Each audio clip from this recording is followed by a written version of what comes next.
شهيدين من رجالكم فإن لم يكونا رجلين فرجل وامرأتان ممن ترضون من الشهداء أن تضل إحداهما فتذكر إحداهما الأخرى ولا يأبى الشهداء إذا ما دعوا ولا تسأموا أن تكتبوه صغيرا أو كبيرا إلى أجله ذلكم أقسط عند الله وأقوم للشهادة وأدنى ألا ترتابوا إلا أن تكون تجارة حاضرة تديرونها بينكم فليس عليكم جناح ألا تكتبوها وأشهدوا إذا تبايعتم ولا يضار كاتب ولا شهيد وإن تفعلوا فإنه فسوق بكم واتقوا الله ويعلمكم الله والله بكل شيء عليم صدق الله العظيم. کی آیت میں آپس میں اگر ادار معاملہ کیا ہے، لین دین کیا ہے، تو قرآن کریم نے ہدایت دی تھی کہ اس کو لکھ لیا کرو، اور لکھنے والا بھی منصف ہونا چاہیے، اور جس کو لکھتے آتا ہے وہ لکھنے سے انکار نہ کرے۔ ایک تو ہے تحریری شکل میں لانا اور ایک ہے گواہ بنانا۔ کسی بھی چیز کو تحریری شکل میں لانا اور کوئی دستاویز لکھ دینا، کوئی تحریر لکھ دینا، یہ ایک تقویت کے لیے ہے، یہ ایک تائید کے لیے اور توثیق کے لیے ہے، مضبوطی کے لیے ہے، یہ شرعی حجت نہیں ہے۔ اس لیے آگے قرآن کریم نے بیان فرمایا کہ لکھنے کے ساتھ ساتھ دو گواہ بھی بنا ڈالو۔ گواہ بنانے کی رہبری فرمائی، اس لیے کہ جب تک آپس میں معاملہ رہے اور مقدمہ یا قاضی کی کورٹ میں نہ جائے تو دو چار آدمی آپس میں بیٹھ کر کسی جھگڑے کو نمٹانا چاہے تو اس تحریر کے ذریعے سے نمٹا سکتے ہیں۔ لیکن معاملہ اگر آگے بڑھ جائے، جھگڑا آگے بڑھ جائے اور نوبت کورٹ تک یا قاضی صاحب کے پاس جانے کی آئی تو وہاں پر یہ تحریری شکل جو ہے، یہ دستاویز جو ہے، یہ توثیق تو بنے گا، تائید اور تقویت اس سے ملے گی، لیکن یہ شرعی حجت نہیں ہوگی۔ شرعی حجت تو گواہ ہے۔ اس لیے اگر جھگڑا آگے بڑھ جائے اور کورٹ تک جانے کی نوبت آ جائے تو ہمارا حق ضائع نہ جائے، اس لیے دو گواہ بھی بنا لینے چاہیے۔ قرآن کریم یہاں یہ رہبری فرماتا ہے وَاسْتَشْهِدُوا شَهِيدَيْنِ مِن رِجَالِكُمْ، اور دو گواہ بنا ڈالو اپنے ہی مردوں میں سے۔ فَإِن لَّمْ يَكُونَا رَجُلَيْنِ، پر اگر دو مرد نہ ہو تو ایک مرد اور دو عورتیں، ان میں سے، ان گواہوں میں سے جس کو تم پسند کرتے ہو، ان گواہوں میں سے جس کو تم پسند کرتے ہو، کہ کہیں ان میں کی ایک عورت بھول جائے، ان تضل احداہما، کہیں ان میں کی ایک عورت بھول جائے، فتذکر احداہما الاخری، تو ان میں کی دوسری یاد دلائے۔ دو باتیں ارشاد فرمائی قرآن نے، ایک تو گواہ بناؤ، اور گواہ کتنے ہونا چاہیے؟ دو مرد ہونے چاہیے، اور وہ مرد مسلمان ہونے چاہیے۔ شہیدین من رجالکم، اپنے ہی میں کے دو مرد۔ لہذا شہادت کے لیے مشرک اور کافر یہ چلیں گے نہیں، مسلمان گواہ ہونے چاہیے۔ اگر دو مرد نہ ملے تو ایسی صورت میں ایک مرد اور دو عورتیں، دو عورتیں مل کر ایک مرد کے قائم مقام بنے گی، اس لیے کہ عورت کی عقل بھی آدھی ہے، عورت کا دین بھی آدھا ہے۔ حدیث شریف میں آتا ہے کہ اللہ کے نبی علیہ السلام نے جہاں عورتوں کے درمیان وعظ فرمایا ہے، وہاں آپ نے عورتوں کو مخاطب ہو کر یہ فرمایا کہ تم دین اور عقل کے اعتبار سے ہو تو آدھی، لیکن ایک عقل مند آدمی کو بھی تم فاصلے میں ڈال دیتی وہ ایسی۔ تو کسی صحابیہ عورت نے اللہ کے رسول صلی اللہ علیہ وسلم سے سوال کیا، اے اللہ کے رسول، عقل کے اعتبار سے ہم آدھی کیسے ہیں؟ تو اللہ کے رسول صلی اللہ علیہ وسلم نے فرمایا، کیا تمہاری گواہی کو مردوں ایک مرد کے برابر دو عورتوں کی گواہی نہیں ہے؟ کہا کہ ہے۔ تو ایک مرد کے مقابلے میں دو عورتیں آتی ہیں، معلوم ہوا کہ ایک عورت مرد کے مقابلے میں آدھی کا کرتی ہے۔ پھر پوچھا کہ دین کے اعتبار سے آدھی کیسی؟ تو اللہ کے رسول صلی اللہ علیہ وسلم نے اس فرمایا کہ تم پر بعض ایام ماہواری کے آتے ہیں جس میں تم روزہ اور نماز نہیں رکھتی ہو، اس اعتبار سے تم دین کے اعتبار سے آدھی ہو۔ تو بہرحال عورت مرد کے مقابلے میں نصف عقل ہے، اس لیے گواہی کو تام کرنے کے لیے ایک مرد کے مقابلے میں دو عورتیں۔ اب یہاں کوئی سوال یہ کر سکتا ہے کہ بہت سی عورتیں ایسی ہیں کہ جو مردوں سے بھی چالاک ہوتی ہے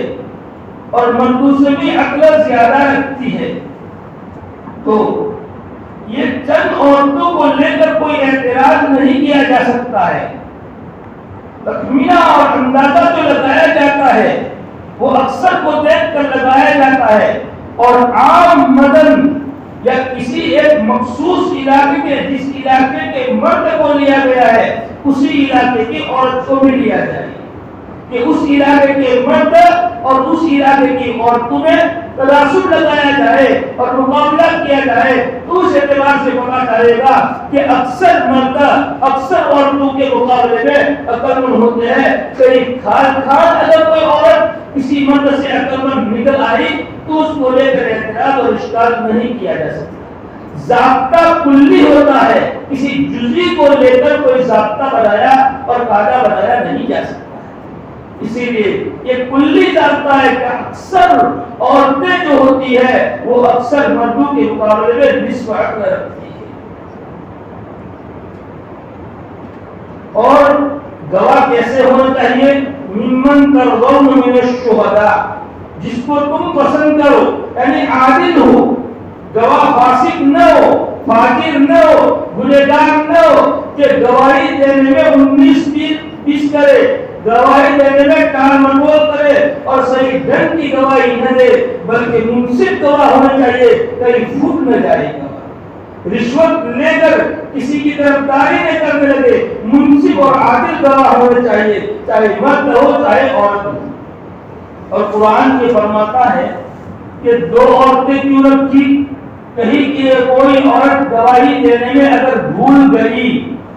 معلوم ہوتا ہے کہ مرد میں نسیان کا غلبہ کم ہوتا ہے، عورت میں نسیان کا غلبہ زیادہ ہوتا ہے، کیونکہ ان کو وہ کم عقل ہوتی ہے، تو اپنی کم عقلی کی وجہ سے یا نسیان کا غلبہ ہونے کی وجہ سے کہیں گواہی دینے میں کوئی کمی کر ڈالی یا کوئی جھوٹ گواہی کا وہ بھول گئی، تو دوسری اس گواہی کے اس جھوٹ کو یا وہ جو کمی کی ہے گواہی کی وہ دوسری عورت اس کو یاد دلا ڈالے تاکہ دو مل کر گواہی مکمل ہو جائے۔ وَلَا يَأْبَ الشُّهَدَاءُ إِذَا مَا دُعُوا، اور گواہ انکار نہ کرے جب اس کو بلایا جائے، جب گواہی کے لیے گواہوں کو بلایا جائے تو گواہ انکار نہ کرے۔ بہت سی مرتبہ گواہ کو گواہی کے لیے طلب کیا جاتا ہے تو وہ انکار کرتا ہے، تو قرآن کریم نے آگے یہ بھی بتایا کہ کیوں انکار کرتا ہے، اس کی وجہ کیا ہوگی کہ وہ انکار کرتا ہے کہ بہت سی مرتبہ قرض دار یا قرض خواہ معاملہ جو کرنے والے ہیں ان کی طرف سے کبھی گواہوں کو تکلیف دی جاتی ہے، اس لیے وہ گواہی دینے سے وہ پیچھے رہتے ہیں۔ آج کل عامةً جہاں کورٹوں کے اندر گواہی طلب کی جاتی ہے اور گواہی دینے کے لیے جانا پڑتا ہے، تو روزانہ ہم دیکھتے ہیں کہ معلوم کتنی مرتبہ وہاں تاریخ ہوتی ہے، اب جو گواہ بنا وہ بجائے گواہ کے کیا وہ خود مجرم بن جاتا ہے۔ اس لیے بہت سے لوگ اپنے آپ کو بچاتے ہیں ایسی گواہی دینے سے، لیکن جب معاملہ عام ہو، وہاں ہمیں گواہی دینے میں کوئی ہمیں تکلیف نہ ہو، تو ایسے میں گواہ بننے سے ہمیں دریغ نہ کرنا چاہیے، گواہ دینے سے ہمیں کوئی بلائے تو انکار نہ کرنا چاہیے۔ قرآن کریم کی اس ضابطے سے، اس ہدایت سے یہ معلوم ہوا کہ جب بھی کوئی معاملہ ہم کرے تو معاملہ ڈھکا چھپا نہیں کرنا چاہیے، بلکہ اس معاملے کو لکھ لینا چاہیے اور اس معاملے پر گواہ بنانا چاہیے تاکہ کل کو تمہارا کوئی نقصان نہ ہو۔ آج عامةً ہوتا کیا ہے، جب معاملہ کرنے بیٹھتے ہیں تو معاملہ کرنے والے دونوں آپس میں تیری بھی چپ میری بھی چپ، کہیں میرا مال کھل کر سامنے نہ آ جائے۔ اس لیے ہمارے گجراتی میں کہتے ہیں کلڑی کو گوڑ بازو، تو شروع میں تو کسی کو پتہ نہ چلے، کوئی جانکار نہیں، چپ چاپ روپیہ اور پیسے دے آئے، چپ چاپ معاملہ کر آئے، کوئی جانے نہیں، لیکن جس دن بھانڈا پھوٹے اس دن وہ کہے کہ میرے تو اتنے تھے، میرے تو اتنے تھے، میرے تو اتنے تھے، کون گواہ ہے تمہارا؟ تمہارے پاس کیا ثبوت ہے؟ ارے جس کو دیا ہے وہ خود اگر ثبوت تمہارے پاس مانگے، تو نے مجھے اتنے روپئے دیے ہیں یا تو نے مجھے اتنا مال دیا ہے، کیا ثبوت ہے؟ ثبوت لا اور پیسے لے جا۔ اب اس وقت تو معاملے کو ڈھکا چھپا رکھا تھا، کوئی جان جائے گا، میرے اس معاملے میں اگر دوسرے کو پتہ چل جائے گا تو دوسرا آ جائے گا اور بیچ میں ٹانگ آئے گا، میرے حصے میں وہ حصے دار بن جائے گا اور مجھ سے آگے بڑھ جائے گا، وہاں تو یہ معاملہ ہوتا۔ اب جب بانڈا اٹھتا ہے تو کوئی گواہ نہیں، کوئی تحریر نہیں، نتیجہ یہ ہوتا ہے کہ یہ ہماری رقم جو ہوتی ہے یہ بالکل ضائع جاتی ہے، ڈوب جاتی ہے۔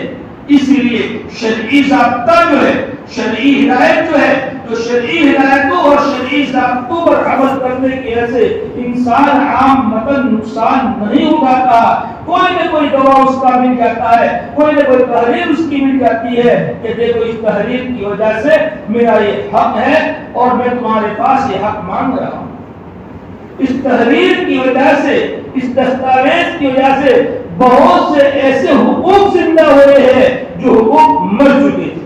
کوئی جانتا نہیں تھا۔ باپ نے وہ تحریر لکھی، باپ کا انتقال ہو گیا، بیٹے کو معلوم نہیں میرے باپ نے معاملہ کیا ہے، نہ بیٹا جانتا ہے نہ رشتہ دار کو جانتا ہے، لیکن باپ تحریری شکل میں یہ معاملہ کر کے گیا ہے۔ جب باپ کے سوٹکیس کو کھولا گیا، بکس کو کھولا گیا، تو باپ کے بکس کے اندر سے تحریری دستاویز ملا اور تحریری شکل میں یہ لکھا ہوا معاملہ ملا۔ جب اس تحریری شکل کو معاملے کو لے کر سامنے والے کے پاس جاتے ہیں کہ میرے باپ کا یہ لکھا ہوا معاملہ اور تم سے لکھا ہوا ہے اور تمہارے پاس میرے باپ اتنے روپئے میں یہ معاملہ کیا ہے اور اتنے روپئے مانگتا ہے، تو سامنے والے کو اس تحریری شکل کی وجہ سے اس کو اقرار کرنا پڑتا ہے،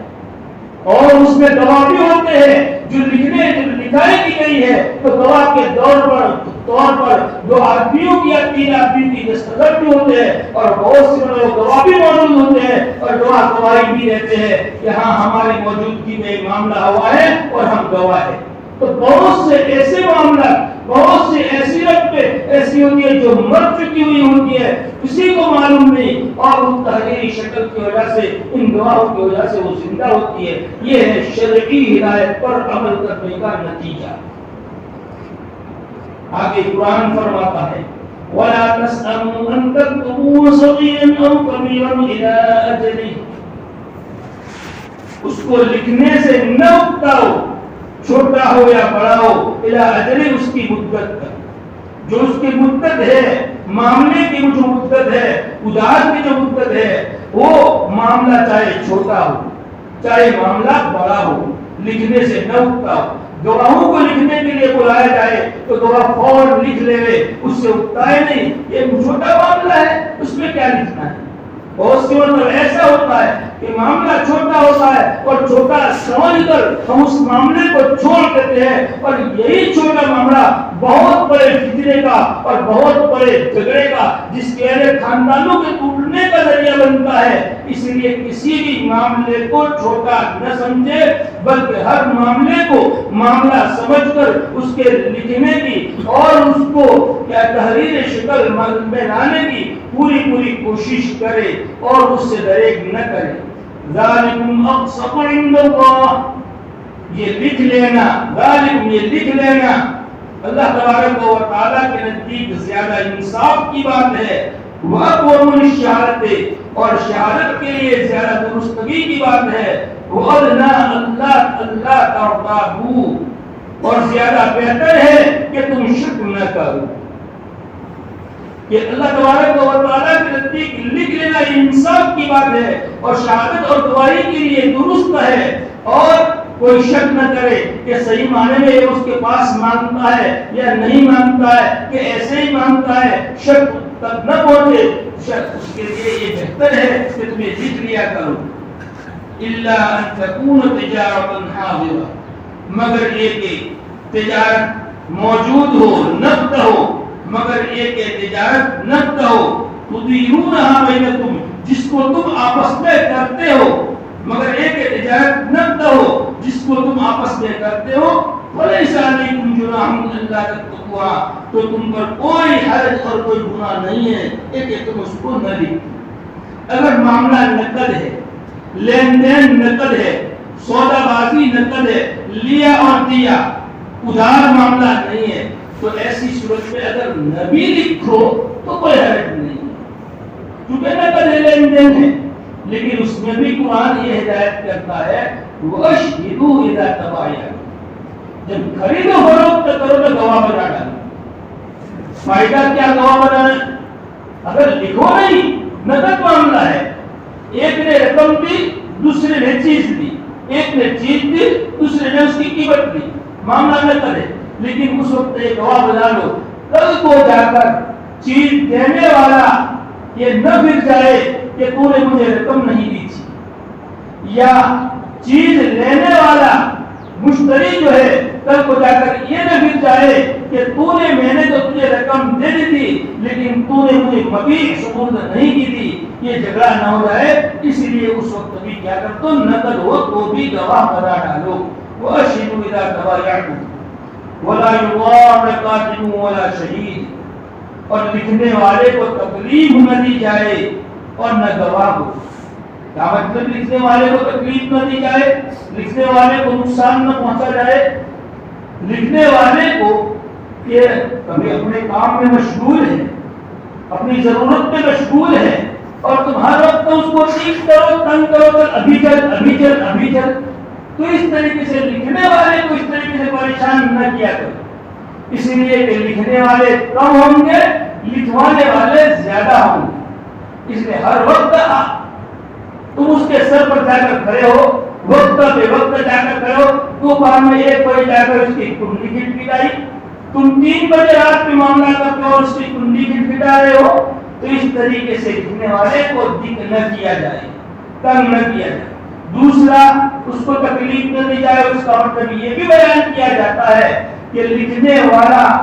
یہ اپنا وقت خرچ کرتا ہے اور اپنا وقت خرچ کر کے ان کو لکھ کر دیتا ہے، تو تم اس کی اجرت دے دیا کرو اگر وہ اجرت مانگتا ہے تو۔ یوں کہہ کر ٹال نہ دو کہ اللہ نے تم کو لکھنے کی ایک نعمت عطا فرمائی ہے، اللہ نے تم پر احسان کیا ہے، تو تم لکھ کر ہم پر احسان کرو اور مفت میں لکھ لو۔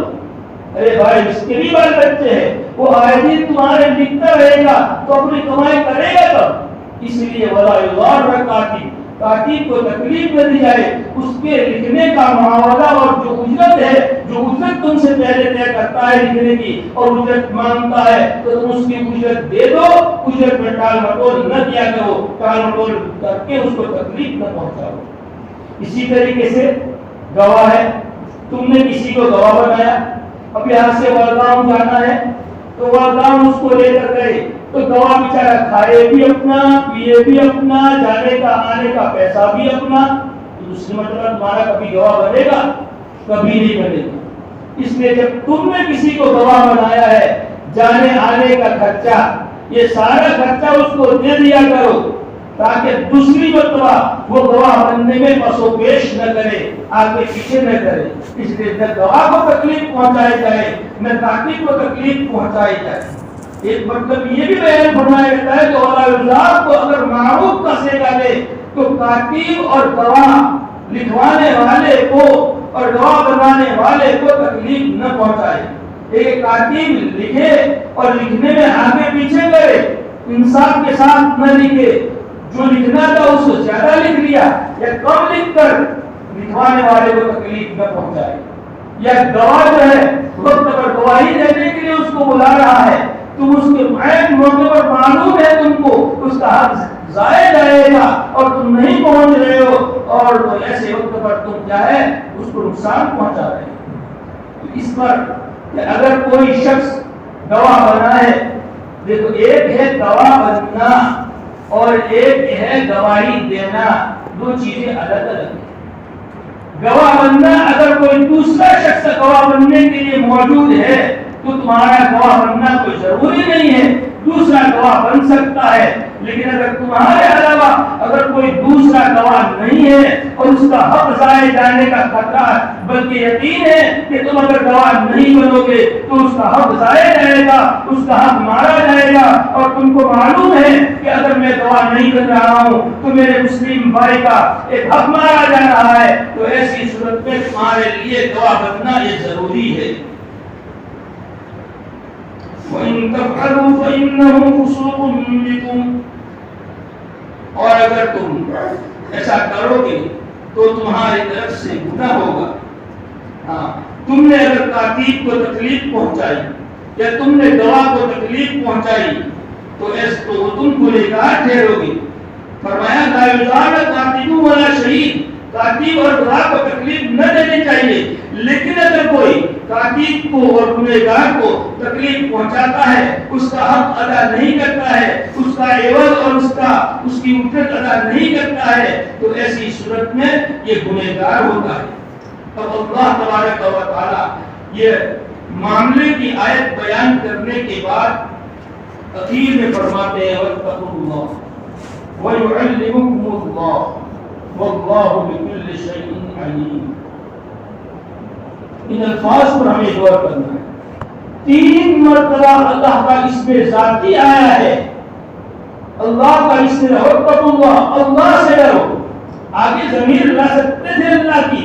اس کے بعد بھی اللہ کی ضمیر لا سکتے تھے، لوٹنے والے اللہ تبارک و تعالیٰ کی طرف لوٹنے والی ضمیر لا سکتے تھے، لیکن ضمیر کو نہیں لوٹایا ہے، بلکہ اسم اعظم کو، اسم ذات کو لوٹا کر اس کی اہمیت اللہ تبارک و تعالیٰ بتاتا ہے کہ معاملہ کتنا اہم ہے۔ وَاتَّقُوا اللَّهَ، اللہ سے ڈرو، وَيُعَلِّمُكُمُ اللَّهُ، اللہ تمہیں سکھلاتا ہے، وَاللَّهُ بِكُلِّ شَيْءٍ عَلِيمٌ، اور اللہ ہر چیز کو جاننے والا ہے۔ کوئی چیز اللہ سے مخفی اور پوشیدہ نہیں ہے،